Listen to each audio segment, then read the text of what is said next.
Before we begin, I need to warn you. Our number one pick is going to start a war in the comments. Not because it's wrong, but because it's the performance that nobody talks about, and it was hiding in plain sight the entire time. Stay until the end, because once you see it, you can never unsee it. Game of Thrones was, at its peak, the greatest television event of the modern era. Not because of the dragons, not because of the politics, but because of the faces. The faces of actors who took pages of dialogue, sometimes brilliant, sometimes baffling, and transformed them into something that lived inside you long after the credits rolled. Think about it. When the writing stumbled in those final seasons, what kept millions of us watching? It wasn't the story. It was them. The performers who refused to let the characters die, even when the scripts tried to kill them. This list isn't about favorite characters. It's not a popularity contest. This is about the craft. The moments when an actor stepped into a scene and made time stop. We're counting down 10 performances that didn't just define Game of Thrones. They redefined what television acting could be. Let's begin. At number 10, a man so convincingly evil, fans reported feeling physically uncomfortable watching him on screen. Iwan Rheon as Ramsay Bolton. Here's the thing about playing a pure sadist. Most actors go big. They choose scenery. They telegraph the menace. Rheon did something far more disturbing. He played Ramsay with joy. That childlike glee. That smile that never quite reaches the eyes in the way it should. The way he'd tilt his head, curious, like he was watching an insect he was about to pull the wings off. There's a scene in Season 3 where Ramsay pretends to free Theon, leads him through the castle, builds him hope, and then delivers him right back to the torture chamber. The cruelty isn't in the act. It's in Rheon's face during the reveal. That quiet, satisfied smirk. He made you hate a character so completely that his death in Season 6, eaten alive by his own hounds, felt like the most satisfying moment of television since Breaking Bad. Weak writing gave Ramsay no redemption arc, no complexity, no depth. Iwan Rheon gave him dimension anyway. Through sheer performance, he made the monster believable. But if Ramsay was terrifying, wait until you see who's coming next. Number 9, and this one hurts. Michelle Fairley as Catelyn Stark is one of the most criminally underrated performances in the show's history. Catelyn was never fan-favorite material. She was complicated, flawed, sometimes infuriating. Fans blamed her, dismissed her, and yet, Michelle Fairley made her real in a way that most actors never achieve with far better written characters. Watch the scene in Season 1 where she holds a dying Bran's hand and prays. There are no words, just Fairley's face. And in 3 minutes of silence, she communicates an entire novel of a mother's grief. But the real masterpiece came later. The Red Wedding. When Catelyn realizes what's happening. When she grabs Walder Frey's wife. When she screams, not for herself, but for Robb. That final plea. Show them how it feels to lose what they love. And then that last, devastating silence before her throat is cut. Fairley filmed that scene in one take. One take. She asked to be let go in that moment. Not scripted, just allowed to live in it. And what came out was so raw, so primal, that the directors couldn't improve on it. She made you feel the death of the Stark dream more than any dragon, any sword, any battle ever could. Moving on, but we won't forget her. Number 8 is the performance that made every scene she appeared in 40% better, automatically. Dame Diana Rigg as Olenna Tyrell. Here's what's remarkable. Olenna had relatively limited screen time compared to the show's leads. She appeared in dozens of scenes across several seasons and had no major action sequence, no battle, no transformation arc. She just talked, and somehow, she was the most dangerous person in every room. Rigg brought 70 years of theatrical mastery to a role that could have been comic relief. Instead, she made Olenna the sharpest mind in Westeros. Sharper than Littlefinger, more honest than Varys, more ruthless than Cersei. Her final scene, poisoned, dying, choosing to confess to Joffrey's murder just to wound Cersei on her way out, is a masterclass in controlled power. No fear, no grief, just that cutting smile on the line. Tells Cersei, I want her to know it was me. Diana Rigg made you believe that death was merely an inconvenience for Olenna Tyrell. She died like she lived, winning. But now we enter the top 7, and the performances get deeper, darker, and more devastating. Number 7 is the performance that nobody expected, and it may be the show's greatest character transformation. Alfie Allen as Theon Greyjoy.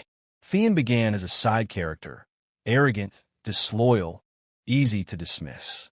When he betrayed Robb Stark and seized Winterfell, fans wrote him off as a villain.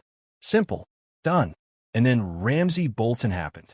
What Allen did across seasons 3, 4, and 5, portraying the psychological destruction of a man into something called Reek, was so committed, so viscerally uncomfortable, that it became impossible to look away. He didn't play trauma. He inhabited it. The flinch before anyone touches him. The way Reek holds himself, smaller, broken, not quite present in his own body. Allen lost weight for the role. He studied the psychology of captivity. He asked for no shortcuts. And then the arc reverses. Slowly, painfully, Theon comes back. The moment in Season 8 where Theon charges the Night King alone, knowing he will die, choosing to die as himself, lands as hard as it does because Alfie Allen made us want Theon Greyjoy to be redeemed so badly that we were willing to watch him suffer for 5 seasons to get there. The writing almost buried him. Allen never let him stay buried. Now, we enter the top 6, and someone is waiting in the shadows. Number 6, and if you disagree with this placement, good. That's the point. Lena Headey as Cersei Lannister is the performance that held Game of Thrones together when everything else was falling apart. For 8 seasons, Headey played a woman who was simultaneously villain, victim, mother, and monster, and she never let any of those layers cancel each other out. Cersei was always all of them, all at once. Her range is extraordinary. The political coldness, the volcanic rage held barely in check. The moments of genuine maternal love that make the cruelty more disturbing, not less. The Walk of Atonement in Season 5 is 8 minutes of Headey carrying the entire weight of the scene on her face. No dialogue, no action, just endurance. Pure, relentless, unbroken endurance. She cries. She bleeds. She refuses to break. And when she finally reaches the keep, there is a look in her eyes that isn't relief. It's a promise. A cold, terrifying promise. She was nominated for Emmy 6 times for this role. She won 0. Television is a strange place. But here's what you need to know. In Seasons 7 and 8, when the writing gave Cersei almost nothing to work with, just plot function, reaction shots, and standing at windows, Headey made every single frame count. She communicated entire seasons of character through a glance, a pause, a slight hardening of the jaw. She saved Cersei from the writers. Repeatedly. Top 5 coming. And this is where the script changes. Number 5 is the performance that broke the contract. Sean Bean as Eddard Stark didn't just play a character. He played the promise that Game of Thrones would be different. And then he played the moment that promise was shattered.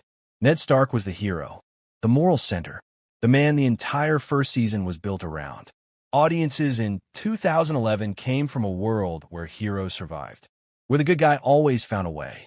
Bean played Ned with a gravity, a weight, a quiet honor that made him utterly believable as the last honest man in a kingdom of liars. You trusted him completely, because Bean trusted him completely. And then the execution scene.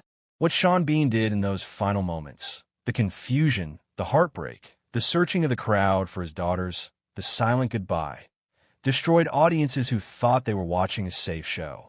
He made Ned's death mean something so profound that the entire psychology of Game of Thrones fandom was shaped by it. We never fully trusted the show to protect characters we loved because of that performance. 1 season, 10 episodes, and he changed television. But the real masterpiece came later, with someone who had the entire series to build towards something impossible. Number 4, and let's be honest, this man was the most genuinely intelligent presence in the entire series. Charles Dance as Tywin Lannister. There's a scene, Season 2, where Tywin is skinning a deer and talking to Jaime. He never looks up from the carcass, never raises his voice. And yet the scene is more threatening than any battle sequence in the show's history. That's Charles Dance. Economy of performance. Maximum impact. Dance played Tywin as a man who didn't need to perform power, who was power so completely that performance would have been beneath him. The stillness was the threat. The silence was the punishment. The slight narrowing of the eyes was the verdict. He made Tywin the most fearsome father on television, not through violence, but through disappointment. The way he spoke to Tyrion as though his existence was a personal insult. The way he made his children feel small without ever raising a hand. And when Tyrion finally killed him, sitting on that toilet, crossbow in hand, Dance made Tywin's death the show's darkest joke. The man who lived without undignified moments died in the most undignified way possible. Dance gave Tywin 5 seasons of controlled perfection, and we're only getting started on the top 3. What's coming next is the point where this list stops being a countdown and becomes something else entirely. Number 3. Peter Dinklage as Tyrion Lannister is, without question, one of the greatest lead performances in the history of the medium. 4 Emmy wins. Unprecedented for a drama actor. And every single one was earned. Tyrion began as comic relief with an edge. The drunk, witty, self-deprecating Lannister who survived on cleverness because the world gave him no other weapon.